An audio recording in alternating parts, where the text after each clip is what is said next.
السلام عليكم ورحمة الله وبركاته. صباح وناكسن أصحابي مالكستو أدنغا داوانيسان كسو دوادا برنامج كيني صباح نمو ساكي واربعو تاريخ دونا واسدح يالباتن كأبريل سنة كالباكون يشان يالباتن برنامج كينا صباح نمو وحينو كفا فاهين دونا ورر واوين او دعيسا عديكي لصور دافي anoo filaya inaad si weyn uga hesheen macluumaadkii iyo wararkii ku jiray barnaamijyadaydii xalay ilaa shalay aanu soo gudbinaynay qodobada barnaamijka saakay oo arbacaan idinkugu soo gudbinayo waxaa ka mid noqon doona warkii hore war soo dhaaf Iiraan ayaa la sheegayaa in ay qabsatay laba markab oo kuwa shidaalka qaada ah tolowya iskale maraakiibtaas maxayse u qabteen ciidanka ilaalada kacaanka ee dhinaca badda Iiraan تفاصيل كسابسن حالداس oo ka taagan badda khaliijka ayaynu markaa barnaamijka qayb kamida ku faahfaahin doonaa xuutiyiinta oo saacadihii la soo dhaafay wacdaro ka dhigaya badda cas iyo gudaha Israa'iil shalay gelinkii dambe ilaa saakay aroortii oo Israa'iil ay sheegtay in gantaal laga soo riday Yemen ay ciidankeeda gantaalaha ka hortageen haddaba weeraradii ay fuliyeen xuutiga oo uu ka hadlayo Yaxya Sariic ayaynu barnaamijka iyana ku faahfaahin doonaa waxaa sidoo kale barnaamijkan idinkugu haynaa madaxweynaha waddanka Ruushka Vladimir Putin oo dhawaan saxiixay heshiiskii ay wada galeen Iiraan iyo Ruushka kaasoo baarlamaanka Ruushka isaguna u dhawaan ansixiyay ayaa waxa Iiraaniyiintu ay saakay soo dhaweynayaan arrinka ugu dambeeyay ee madaxweynuhu uu saxiixay Ruushka kaasoo wax badan ka tari doona iskaashiga dhinaca militariga Iiraan iyo Ruushka wararka waxaa sidoo kale aanu saaka idin hayno kamid ah Masar oo si weyn uga carootay warbixin ay qortay jariirad ka soo baxda waddanka Ingiriiska oo la yiraahdo Guardian haddaba maxaa lagu haystaa masaarida jariiraduse maxay qortay iyana barnaamijka ayaan ku faahfaahin doonaa qodobada xiisaha leh ayaynu saakay oo arbaca barnaamijkeena ku qaada dhigaynaa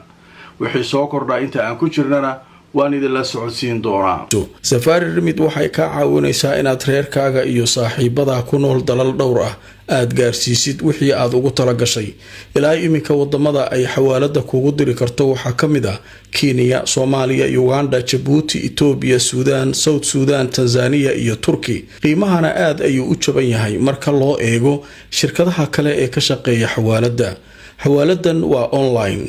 internet plus waa adeeg ay macaamiishu ka heli karaan internet fiber ah oo xawaarihiisu yahay 20 megabytes per second ayna la socdaan receiver ay ku jiraan in ka badan 4,000 oo kanaal iyo 100 daqiiqado oo ah ku hadal bilaash ah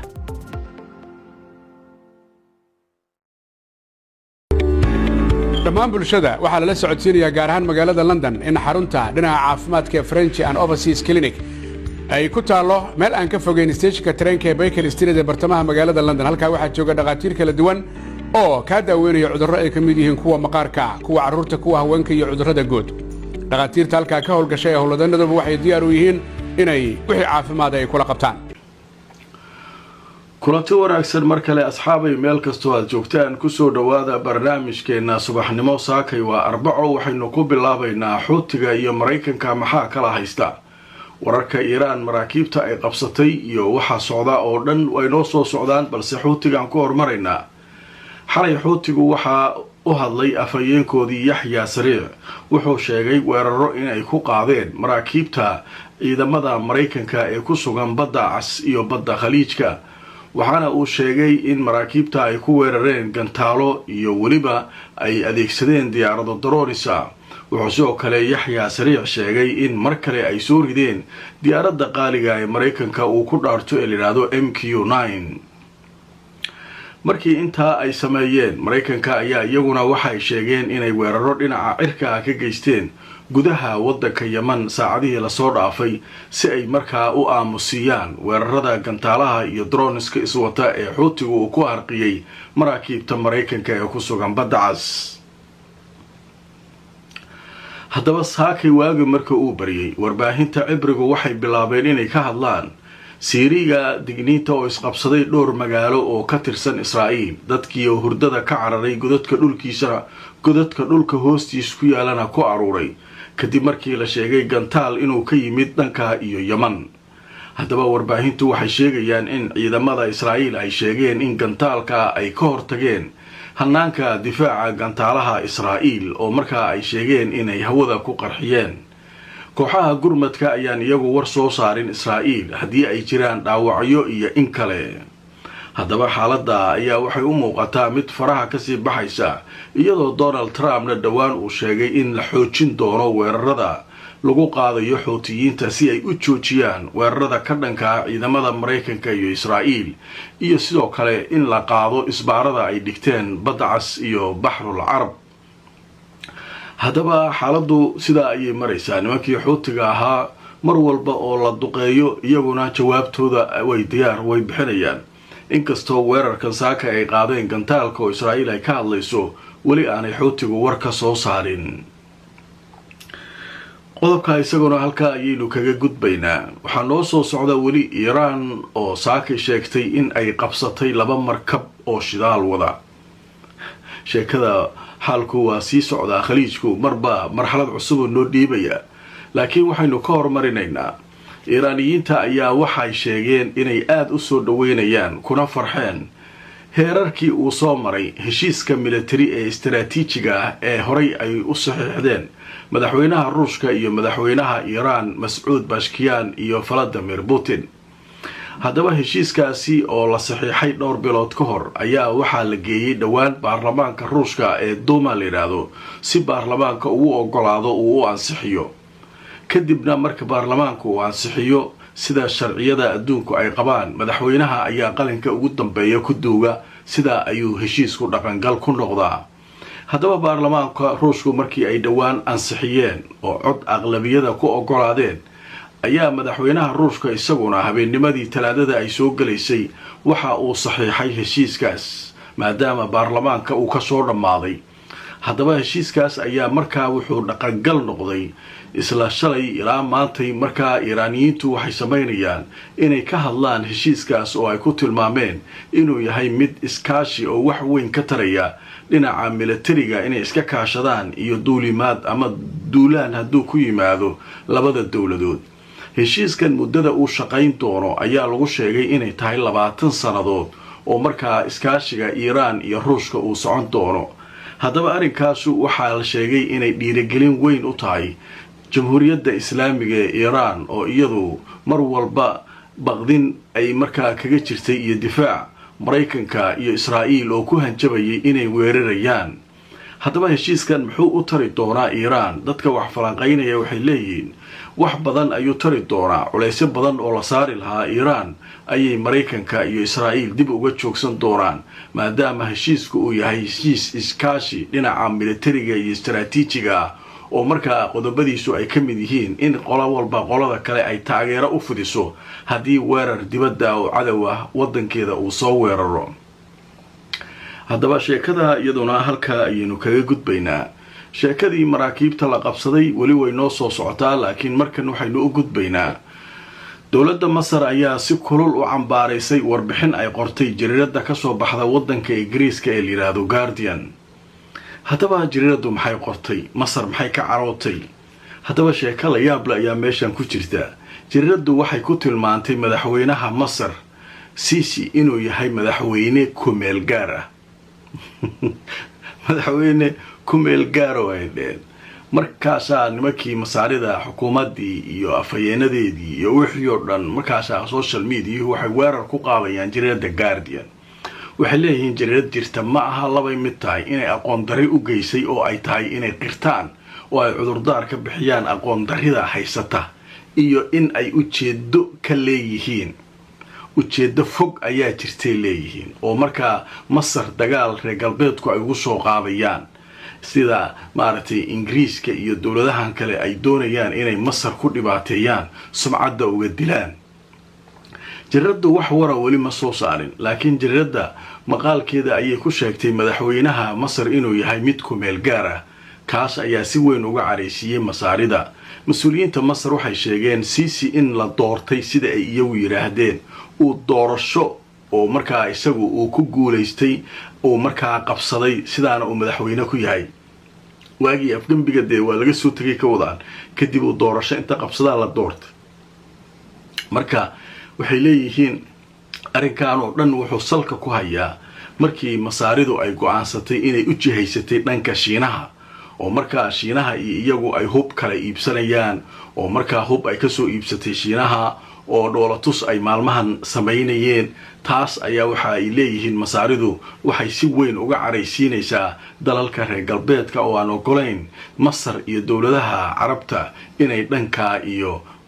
Shiinaha markaa u aadaan oo ay xiriiro dhinaca ciidanka iyo militariga la sameystaan qadar xayeysiisa kadib waxaan galaynaa qodobka ugu xiisaha badan barnaamijkeena saakay ee warbaahinta saaran kaasoo ah in Iiraan ay qabsatay 2 markab oo wada shidaal haddaba faahfaahintaasi way noo soo socotaa xayeysiinta kadib waalidiinta magaalada Muqdisho ku nool waxaa loo hayaa war farxad leh waxaa laga furay wadada Sodonka X Hotelkii Caamir معهد cusub oo lagu magacaabo Beacon International Academy waxaa jooga macallimiin aqoontoodu sareyso dibaddana lagaaga keenay cunugaagu wuxuu fursad u helayaa inuu helo waxbarashada caalamiga international GCSE-ga shahaadadiisu waxay noqon doontaa mid la aqoonsan yahay sidoo kalena uu jaamacado dunida uga heli karo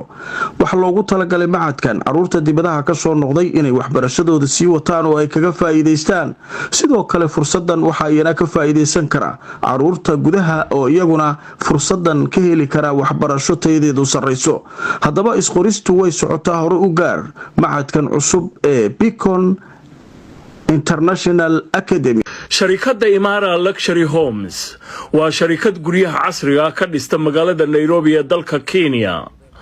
haddana waxa ay ka wadaa dhismaha loo yaqaan The View xaafadda Backlands jidka 6 Avenue City Park dhismaha The View waxa uu leeyahay adeeg kasta oo asaasi ah waxaana uu ka kooban yahay sida 2 qol 3 qol 4 qol iyo waliba qolkii shaqaalaha iyo 4 qol oo 2 dabaq oo isdul saaran waa nooca loo yaqaan duplex haddaba imika waxa socda barnaamijka sharikadu ay u bixisay 90 days promotional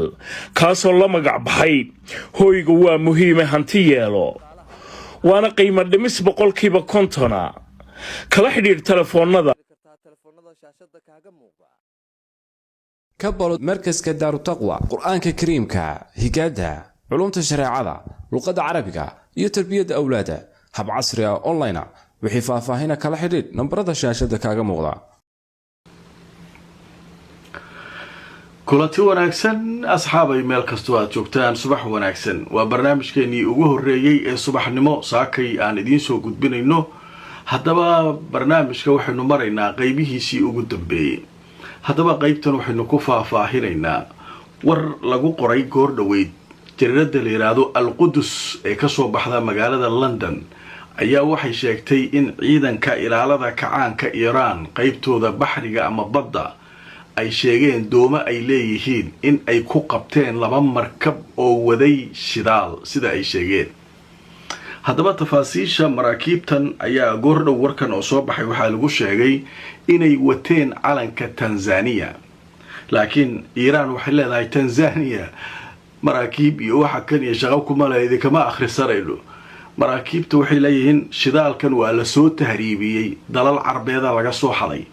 shirkado inta badan hore waxa u jiray Mareykanka iyo kuwa kale oo Imaaraad iyo kuwa kale oo ka shaqaysanayay tahriibinta shidaalka khaliijka iyo meelaha laga soo xadayo marka faahfaahinta sida shidaalka loo soo xaday iyo waxa kan iyo lama hayo laakiin shirkado inay shidaalka tahriibinayaan sheegay waxay soo kale sheegeen warbaahinta Iiraan iyana goor dhaweyd wakaalada wararka la yiraahdo Tasniim waxay leedahay shidaalka uu waday inuu ahaa diesel ama nafto inuu ahaa oo marka 2 milyan oo litir oo shidaala inay wadeen oo la soo xaday oo la tahriibinayay sida ay sheegeen haddaba marka waxaa la sheegay in 25 shaqaale oo la socday 2 markab ay ka tiinadeeyeen ciidanka ilaalada kacaanka Iiraan kadibna ay markaa geeyeen goob oo markaa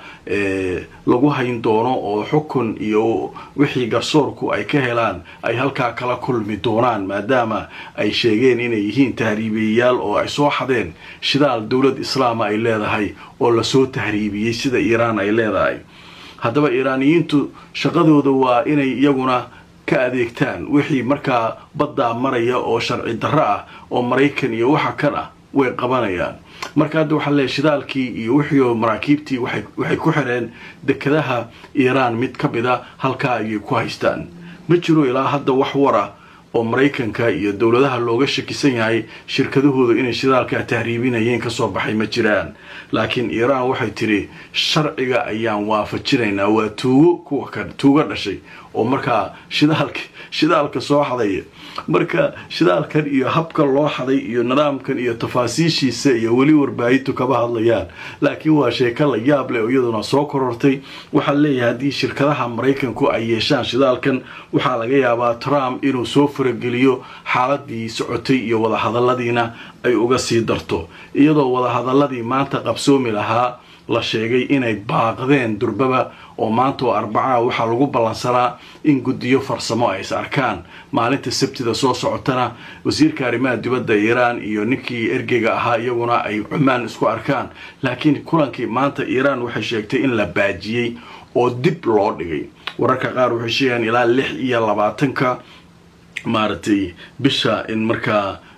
la geeyay oo markaa halkaa inuu wada hadalku noqon doono iyo win kale, laakiin waxaa la sheegay maanta inaanu wada hadal jirin la sheegay. marka sheekadu halkaas mare xaalka bariga dhexe waa allow sahal. adikuna fakar iyo aragti waxaa qabtaan meesha sheekadan ku damayn doonto. waan isla socon doonaa mar walba ku xirnaa barnaamijyada xaqiiqda ku salaysan inagoo mar walba idinla wadaagi doona macluumaadka iyo wararka aan idiin soo gudbinayno hay-adaha warbaahinta ee qoray idinkoo halkan ka arki doona.